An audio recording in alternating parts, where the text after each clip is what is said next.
इस पृथ्वी पर तुम जैसा पुरुष नहीं और मुझ जैसी नारी नहीं। हमारा संजोग अजोड़ होगा। मैं विवाहित हूँ, ये मेरी परिणीता धर्मपत्नी सीता है। और फिर तुम जैसी स्त्री साउथ का साथ कैसे सहन करेगी? भाभी जी, मैं वन से आपकी रसोई के लिए सूखी सूखी लकड़ियाँ ले आया।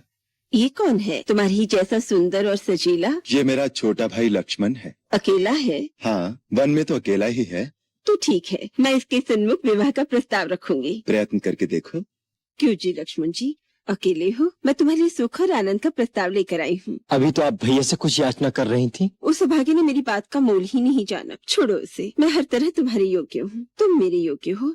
मेरा परिणय प्रस्ताव स्वीकार करो। स्वामी को छोड़कर सेवक के पास क्यों चली आई? मेरी संगनी बनकर भैया भाभी की सेवकाई करते करते थक जाओगी। जाओ, वहीं जाकर अपनी मनोकामना की याचना करो। मैं यहाँ याचना करने नहीं आई। तुम दोनों भाई मेरे प्रेम प्रस्ताव को ठुकरा रहे हो, केवल एक शूद्र स्त्री के कारण। तुम्हारे सामने इसे अभी खा जाऊंगी। लक्ष्मण,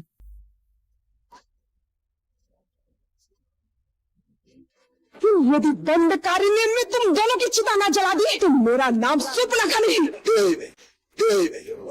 बेचारी अबला। भला कहो भैया। फिर भी अच्छा नहीं हुआ। बुरा क्या हुआ? स्त्री थी। दुराचारणी दुष्टा थी। ऐसी दुष्टा नारी का वध करने में कोई दोष नहीं।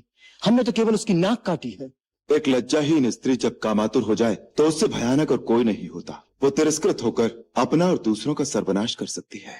भैया, इसमें इतनी सोचने की आवश्यकता नहीं है। सीता आप ही के योग्य है। उसे आपके पास लाने के लिए मैंने अपनी नाक कटा दी है। आपके दोनों भाइयों ने प्राण त्याग दिए हैं। उसके बाद भी अगर आपने उसका हरण नहीं किया तो आपको शक्तिहीन समझकर फिर कोई आपके लिए प्राण न्यौछावर नहीं करेगा।